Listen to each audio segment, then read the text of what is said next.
Hello, Dad. David's voice comes through the line, but it's not the voice of my son as I remember him. It's cold, businesslike, devoid of any warmth or affection. It's the voice of a stranger conducting a transaction. We're going tomorrow. I've already sold your beach house. Goodbye. A reminder to tell me your name and where you're watching me from the comment section, and please, don't forget to subscribe to this channel. Just like that. No preamble. No explanation, no acknowledgement of what that place meant to us.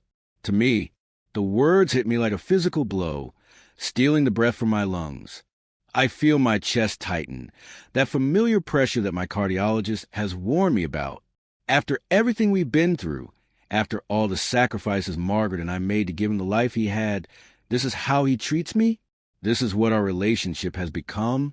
A perfunctory phone call to inform me that he sold the one place on earth that still holds the essence of his mother, the one place where I can still feel her presence?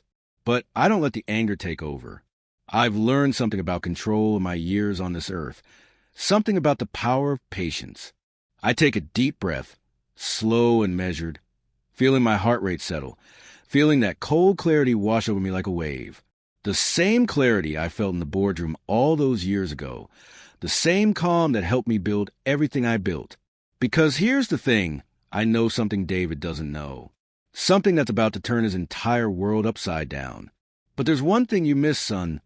I say, my voice steady, almost gentle. The calm in my own tone surprises even me. After all these years of feeling powerless in the face of his indifference, I suddenly feel something I haven't felt in a long time. Control. There's a pause on the other end of the line. I can almost hear the gears turning in David's head, trying to figure out what I could possibly mean. What could he have missed? He's always been so thorough, so meticulous in his dealings. That's what makes him successful in his world, that attention to detail, that ruthless efficiency. What are you talking about? He asks, and now there's an edge of irritation in his voice. He doesn't like uncertainty. He doesn't like not being in control. You sold the beach house, son. I say, letting each word land with deliberate weight. But what you didn't know is, it was never really yours to sell. The silence that follows is profound. I can picture him standing there, wherever he is, probably in that sterile office of his with its glass walls and modern art that means nothing, his expression frozen in disbelief. I close my eyes and let the memories wash over me, let myself drift back to the beginning, to when the beach house was just a dream sketched on a napkin over dinner.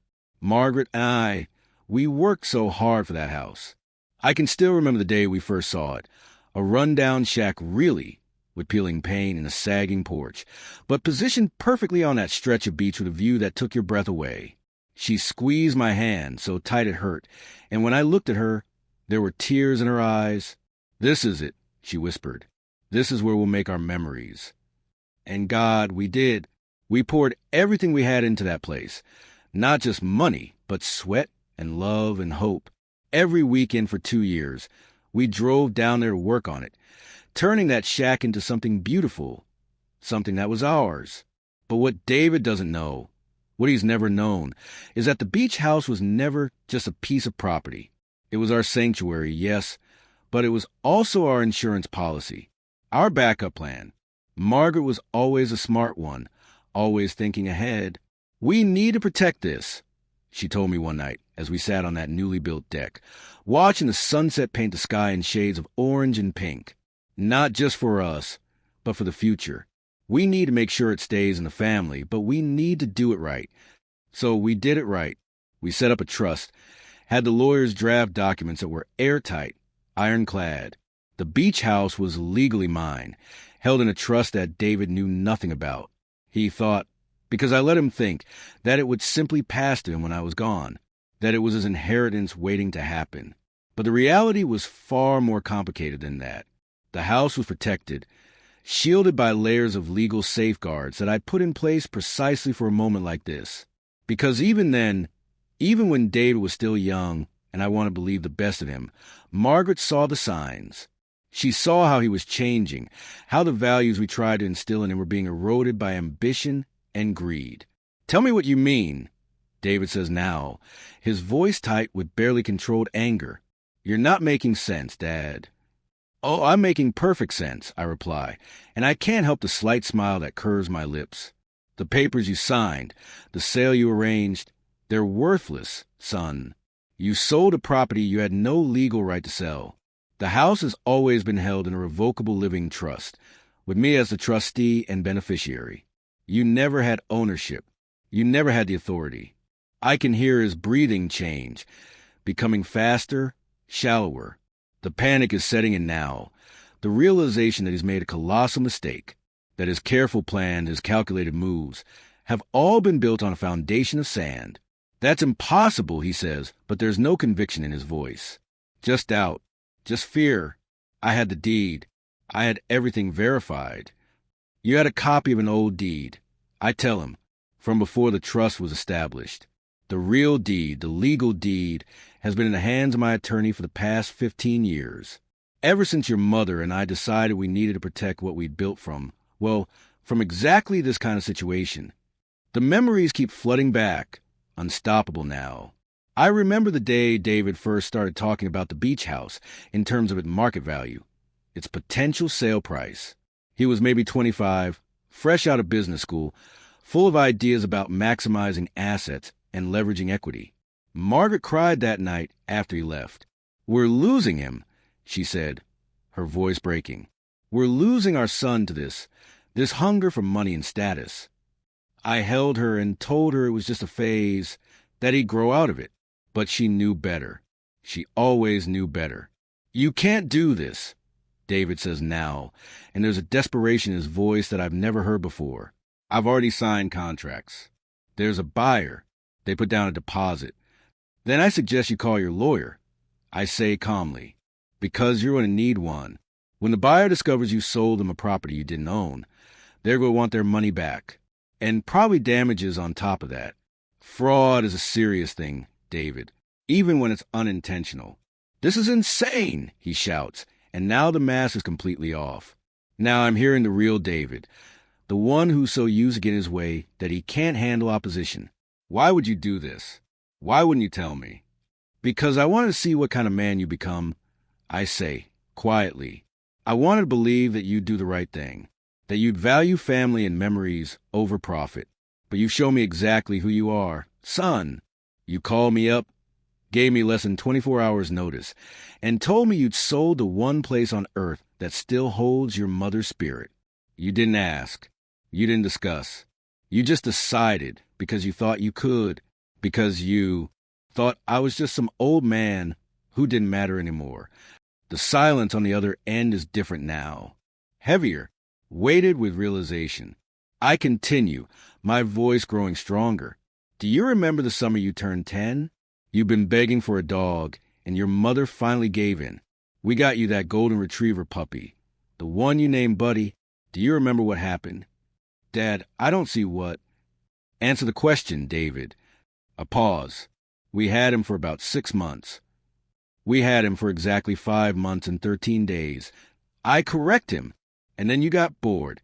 You stopped walking him, stopped feeding him, stopped paying attention to him. Your mother ended up taking care of him, doing all the work you promised to do. And when she sat you down and asked why, do you remember what you said?" Silence. "You said he wasn't fun anymore, that the novelty had worn off. You were 10 years old, and already you were learning to discard things when they stopped serving your immediate interests. We should have seen it then, the pattern that would define your life. But we made excuses. We told ourselves it was normal, that kids are fickle. We gave you another chance. And another, and another. That's not fair, David says, but his voice lacks conviction. What's not fair, I reply, is that your mother spent the last 2 years of her life hoping you'd visit more often, hoping you'd bring the grandchildren to see her, let her be part of their lives. But you were always too busy, always had some meeting or trip or obligation that was more important than an afternoon with a woman who gave you life. Do you know what her last words to me were? David, do you want to know what she said as she lay in that hospital bed, knowing she wouldn't see another sunrise? I can hear him breathing on the other end, but he doesn't speak. She said, make sure he doesn't sell the beach house. Promise me.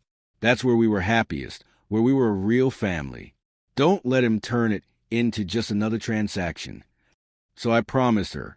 I promised your dying mother that I would protect that place, that I wouldn't let you reduce everything we built to a line item on a balance sheet. And that's a promise I intend to keep. The weight of my words hangs in the air between us, carried across the miles of telephone wire, settling into the space where our relationship used to be. I've already contacted my attorney. I continue, my voice businesslike now. He's been handling the trust since Margaret and I established it. Everything is in order. Everything is legal and binding. The documents are ironclad. You see, I may be old, David, but I'm not senile. I'm not helpless. I spent 40 years building a successful business from nothing, navigating complex negotiations and legal frameworks. Did you really think I'd leave something as important as the beach house unprotected? You've been planning this, David says, and there's something like awe in his voice now. You've been waiting for me to make this mistake. No, I correct him. I've been hoping you wouldn't. Every day since your mother died, I've been hoping you'd change, that you'd realize what really matters before it was too late. But you didn't. You kept pushing, kept taking, kept treating me like an obstacle to be managed rather than a father to be loved. So yes, I had a plan in place, but I never wanted to use it. I wanted to be wrong about you. I can hear something in the background on his end, voices, maybe his assistant, someone asking if he's okay. He mutters something to them, probably telling them to leave him alone. The house was never the end goal. I tell him. It was a test. A way to see if there was anything left of the boy who used to sit on that beach and tell me about his dreams. The boy who wanted to be a teacher. Remember that? You were going to change the world by helping kids learn to think critically. But somewhere along the way, you decided that money was more important than meaning, that status was more valuable than connection. You don't understand the pressure I'm under, David says, and now his voice is smaller, almost pleading. The business, the expectations, the competition. I understand perfectly, I interrupt. I built my own business, remember? I know what it's like to make hard choices, to sacrifice for success. But I never sacrificed my family. I never forgot what really mattered. Your mother and I, we made sure that you always came first, that you knew you were loved, that you had everything you needed. And what did you do with that foundation we built? You used it as a launching pad to fly as far away from us as possible. The afternoon light is fading now, casting long shadows across my living room. I can see the dust motes dancing in the slanted sunbeams, and I'm reminded of how Margaret used to say that they look like tiny dancers performing just for us. She saw beauty in everything, found joy in the smallest moments. That's what I miss most about her. Not just her presence, but her way of seeing the world, of finding light in the darkness. What happens now? David asks finally, his voice defeated. Now, I say, you deal with the consequences of your actions. You explain to your buyer that there was an error, that the property wasn't yours to sell. You work with your lawyers to minimize the damage. You learn a very expensive lesson about assuming you can control things you don't understand. And the beach house? The beach house stays exactly where it is, in the trust that your mother and I established. Protected. Safe. When I'm gone, it will be handled according to the terms we set up. Terms that ensure it stays in the family, but also ensure that it can't be sold or developed without the unanimous consent of multiple parties. Your mother was very specific about that. She wanted it preserved, not cashed out. So I get nothing? There's bitterness in his voice now, the petulant of a child who's been denied a toy. You get the opportunity to rebuild our relationship. I tell him, you get the chance to remember what it means to be part of family. You get to decide whether money and property are more important to you than the memory of your mother and the love of your father. That's what you get, David. That's what this whole situation has given you, a choice. I pause, letting that sink in, and then I continue with something I've been holding back, something that makes my voice shake despite my attempts at control. Do you know what I do every Sunday, son? Every single Sunday without fail? I drive down to the beach house. It takes me nearly 3 hours each way with my old bones and the need to stop frequently. I unlock that door, and I walk through rooms filled with ghosts of our happiness.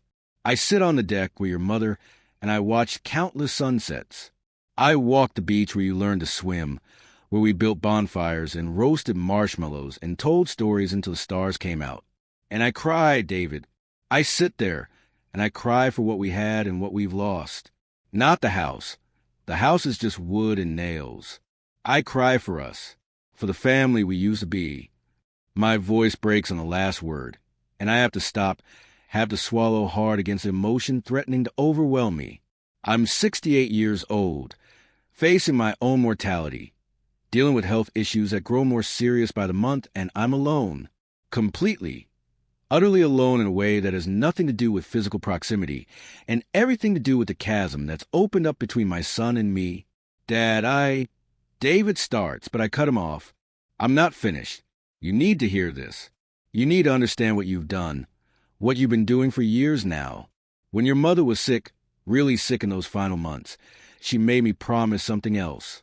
She made me promise that I wouldn't let bitterness consume me, that I wouldn't close myself off from you completely, no matter how much you hurt me. And I've kept that promise, even when every instinct told me to cut you out of my life entirely. Every time you've disappointed me, every time you've chosen money over family, every time you made me feel like a burden instead of father, I remembered that promise. I stand up from my chair, my knees protesting, and walk slowly to the window. The oak tree is nearly bare now, its branches reaching toward the darkening sky like arthritic fingers.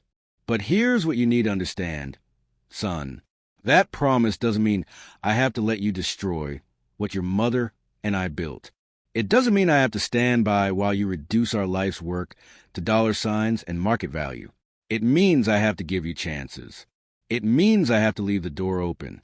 But it doesn't mean I have to let you walk all over me. I never meant to hurt you, David says quietly. Maybe not consciously. I reply, but intentions don't erase impact. You hurt me, David. You've been hurting me for years. Every missed holiday, every postponed visit, every conversation cut short because you had something more important to do. They all added up. They accumulated into this massive weight of disappointment and grief that I carry around every single day. And today, when you called to tell me you'd sold the beach house, that was just the final straw. The moment when I realized that hoping for change was pointless. That I needed to take action to protect what mattered. The room is growing darker now, but I don't turn on the lights. There's something appropriate about the gathering shadows, the way they seem to match the mood of this conversation. Your mother used to tell me that people are like houses. I say, my voice softer now. They need regular maintenance, regular care and attention, or they fall into disrepair. She said that relationships are the same way.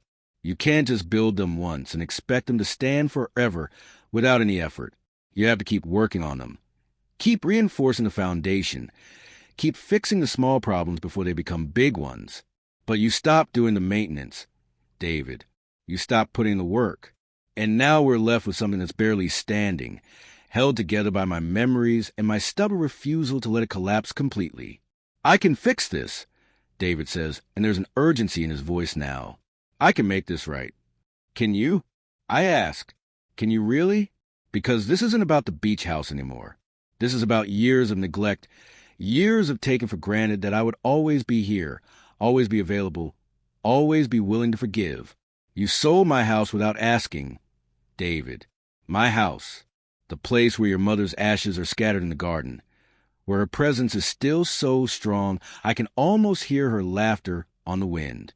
You were willing to hand that over to strangers for money.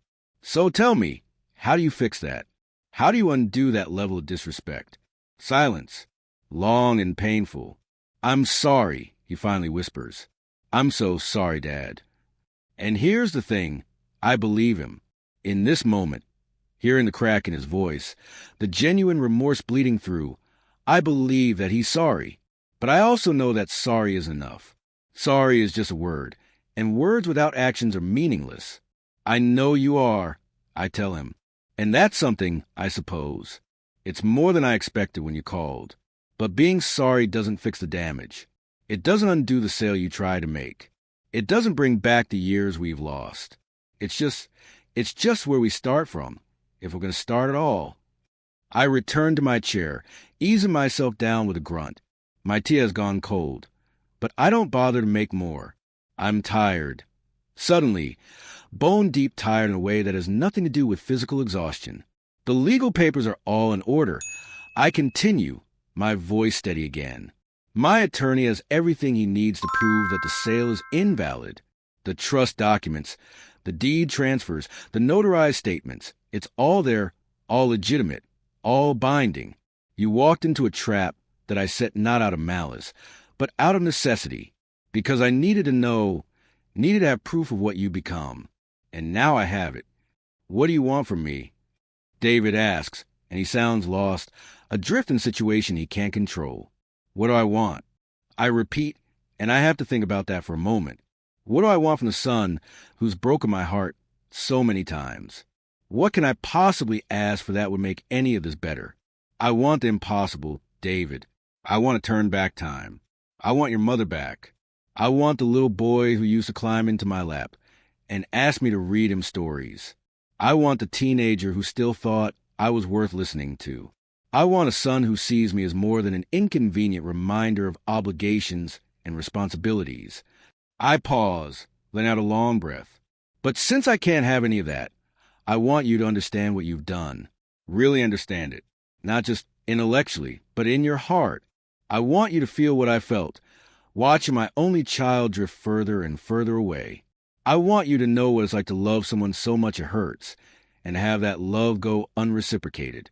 And then, maybe if you can do that, if you can really feel it, maybe we can start to rebuild something. Not what we had, that's gone forever, but something new, something honest. The conversation's taken on a surreal quality now, like we're both characters in a play, speaking lines that have been building toward this moment for years. I can almost see Margaret sitting in her chair across from me, nodding encouragingly, telling me I'm doing the right thing. The beach house represents everything your mother and I built together. I tell him. Every board we nailed, every wall we painted, every flower we planted in that garden. It was all done with love, with hope for the future, with dreams of family gatherings and grandchildren playing in the surf. And yes, we protected it legally. We made sure it couldn't be carelessly disposed of, because we understood something that you seem to have forgotten, that some things are worth more than money. Some things are priceless.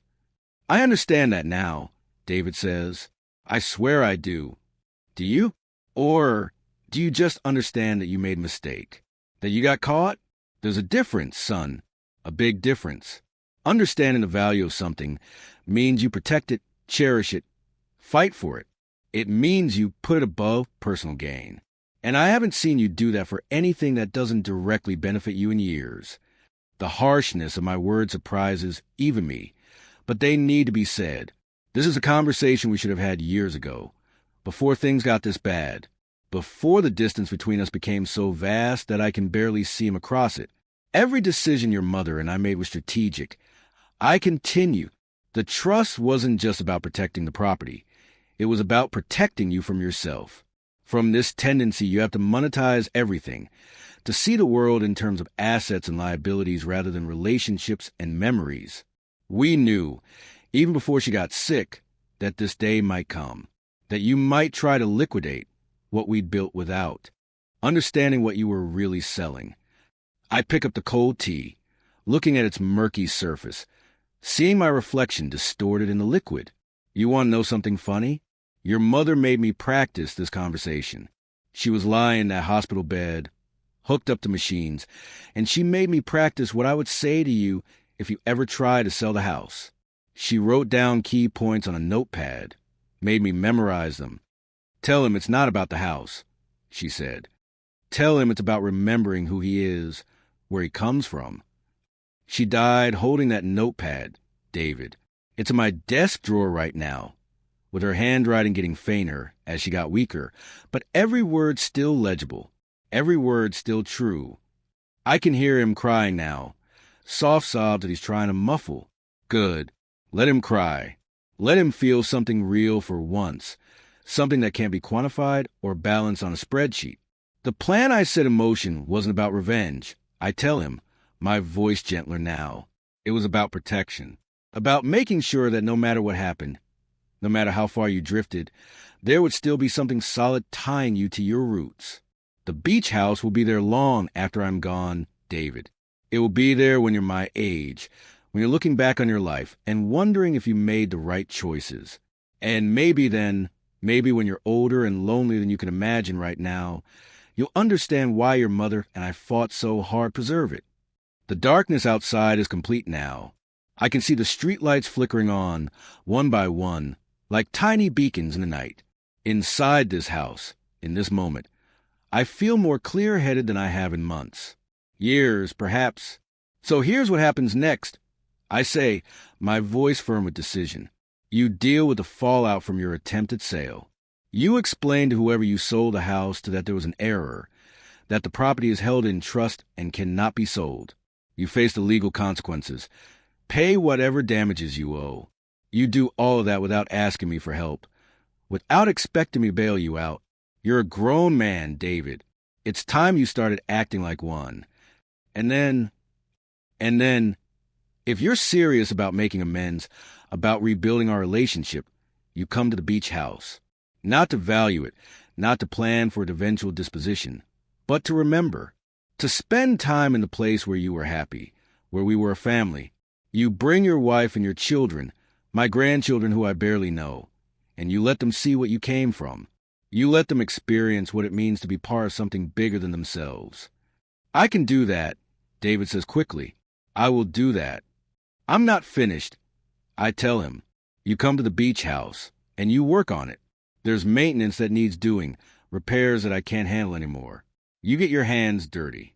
You put in the physical labor that your mother and I put in for years.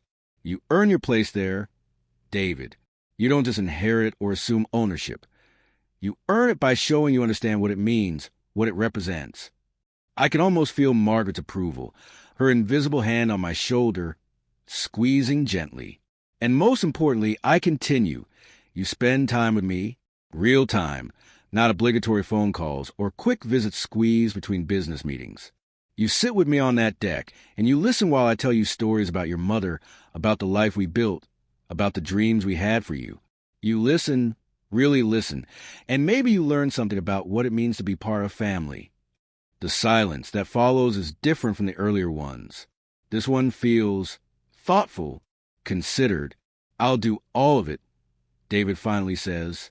Whatever it takes. I'll do it. We'll see. I reply, because promises are easy but actions are hard. We'll see if you mean it.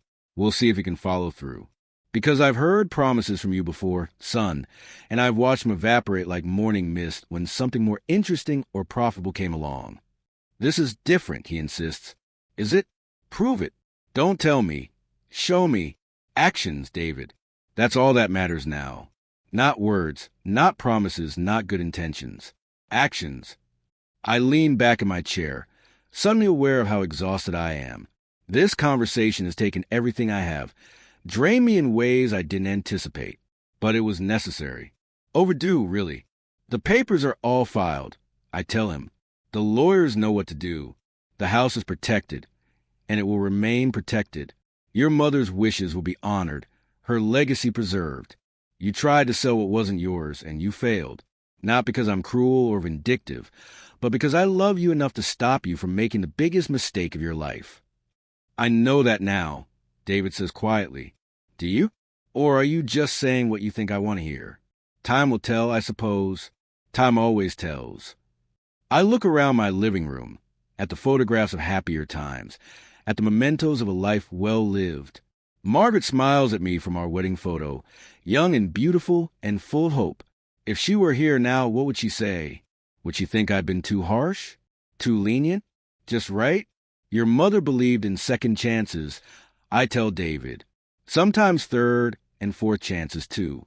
She believed that people could change, could grow, could become better versions of themselves. I'm trying to have that same faith, son.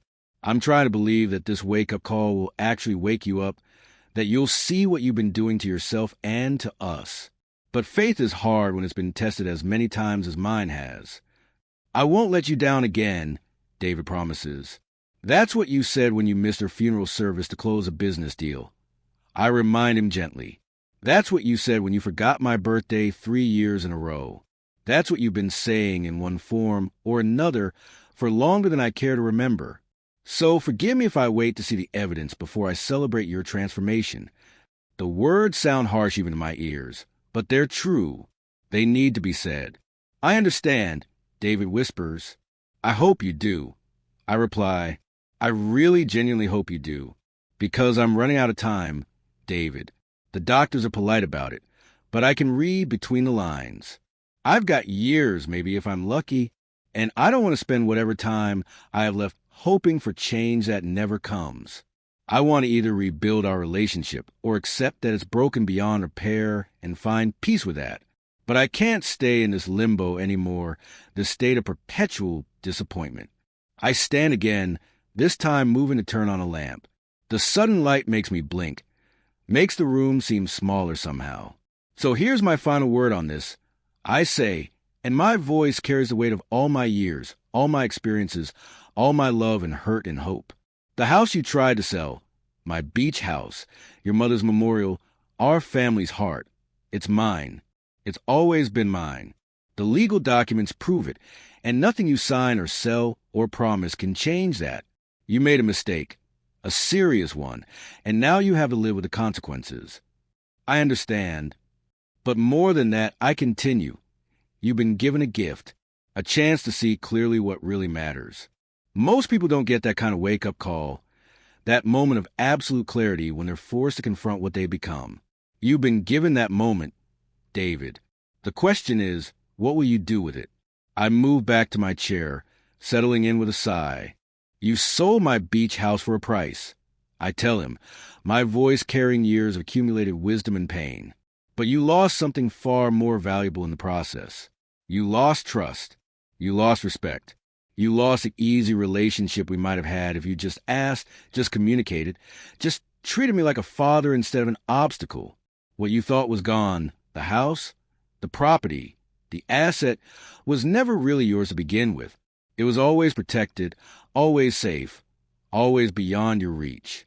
But what you actually lost, your mother's respect as you were alive to see this, my unconditional trust, the innocence of our relationship, those things you actually had, and those things are what you truly sold. Not for money, but for the illusion of control. The silence that follows is profound. I can hear the clock ticking on the mantelpiece, the same clock that's been keeping time in this house for 40 years. Tick, tick, tick. Each second a reminder that time is finite, that opportunities pass, that chances run out. I'm hanging up now, I tell David, not in anger, but because there's nothing more to say tonight. You have work to do, legal issues to resolve, consequences to face. And I have my own work to do, processing this, deciding what our future looks like, preparing myself for whatever comes next. Dad, wait. No, I say firmly. We're done for now. You call me when you've cleaned up the mess you've made. You call me when you figured out how to fix what you've broken. And maybe, just maybe, we can start building something new from the ruins of what we had. I love you, Dad. The words stopped me, catching my throat. When was the last time he said that? When was the last time I heard those 3 words from my son's mouth? I know you do. I reply, my voice rough with emotion. I've always known that somewhere deep down. But love isn't just a feeling, David. It's not just something you say. It's something you do every single day in 1,000 small ways. It's showing up. It's being present. It's putting someone else's needs before your own comfort. It's protecting what they hold dear, even when you don't fully understand why it matters to them. That's love, son. That's what your mother taught me, what she demonstrated every single day of our marriage. And that's what I'm still trying to teach you, even now, even when it feels hopeless. I'll show you, David says. I promise I'll show you. Then start tomorrow. I tell him. Start with fixing the damage you've caused with this sale. Start with being honest with yourself about why you did it. Start with asking yourself if money and success are really worth losing your family over. And then, when you've done that hard work, when you've really looked at yourself in the mirror and face what you see there, then call me. Then we'll talk about what comes next. I pause, looking at Margaret's photograph one more time, drawing strength from her eternal smile. "Goodbye, David," I say softly. "I hope the next time we speak, it's under better circumstances." I hang up the phone before he can respond, before I can change my mind, before the weariness and loneliness can make me take back everything I've said. The silence that follows is absolute, pressing in from all sides. But it's not the oppressive silence of before. This is different. This is a silence of completion, of a necessary task finished, of words finally spoken that should have been said years ago. I sit in my chair, my cold tea forgotten, and I think about the beach house. I think about Margaret's laughter echoing across the dunes, about David as a boy building sandcastles, about the countless sunsets we watched from that deck. And I think about tomorrow and the day after and all the days to come. The house is safe. Margaret's memory is protected. And David has been given the wake-up call he needed, whether he wanted it or not. There's a small smile on my face now, unexpected but genuine. The house is mine again, not that it ever stopped being mine, but now David knows it. Now he understands that his assumptions were wrong, that his plans were built on a foundation of misunderstanding and arrogance. He tried to sell my sanctuary, my memorial to the love of my life, and he failed. Not because I'm vindictive, but because I'm prepared. Because Margaret and I were always steps ahead. Always planning. Always protecting what mattered most. Tomorrow I'll drive down to the beach house, the way I do every Sunday. I'll sit on that deck, and I'll tell Margaret about this conversation. I'll tell her how I finally stood up to our son, how I finally drew the line that needed to be drawn. And maybe, if I listen carefully enough to the sound of the waves and the cry of the gulls, I'll hear her approval. I'll feel her presence telling me I did the right thing. The game isn't over. This is just one move in a longer match, one that's been playing out for years. But for the first time in a long time, I feel like I'm playing rather than just being played. I've regained control not through anger or manipulation, but through careful planning and the courage to finally use the protections Margaret and I put in place. David will learn from this, or he won't. He'll change, or he won't. He'll come understand what he nearly lost, or he'll continue down his path of acquisition and accumulation until he has everything except what matters. That's his choice now, his decision to make. I've done what I can do. I protected what needed protecting. I've said what needed saying. And the beach house stands, solid and safe, waves lapping at its shore, memories embedded in its walls, Margaret's spirit woven into every board and nail. That's my victory. Not over David, but for everything we built, everything we believed in, everything we hoped our family would be. The clock ticks on. The darkness deepens. And I sit here, an old man in an old chair, no longer trembling, no longer uncertain. I've faced my son and I've won, not through cruelty, but through preparation. Not through anger, but through love. The kind of love that's willing to let someone fail, to face consequences, to learn hard lessons. The kind of love that Margaret taught me. The kind of love I'm still trying to teach David, even now. The beach house is safe. The legacy is protected. And tomorrow, as always, I'll make the long drive down to the coast, unlock that door, and step into the past and future all at once. Because some things, some precious, irreplaceable things, are worth fighting for, worth protecting, worth preserving, no matter the cost. That's the truth David is just beginning to understand. And whether he fully learns that lesson or not, at least I know I've given him a chance. At least I know I've honored Margaret's wishes and protected what we built together. At least I know that when my time comes, I can face her again and tell her I didn't let our son destroy what we spent a lifetime creating. The house stands. The memory lives. And the story continues, one way or another. That's all any of us can hope for in the end. That something of what we built survives us, that our love leaves marks deeper than the tide can erase, that the places we cherish remain to tell our story long after we're gone. I close my eyes, finally allowing myself to feel the full weight of exhaustion. But underneath the tiredness, there's something else, something that feels almost like peace. So, what do you think? Was I right to let David figure things out for himself, or should I have stepped in sooner? Let me know in the comments below. If you enjoyed this story, don't forget to like and subscribe. Share where you're watching from and join the conversation. I'd love to hear your thoughts.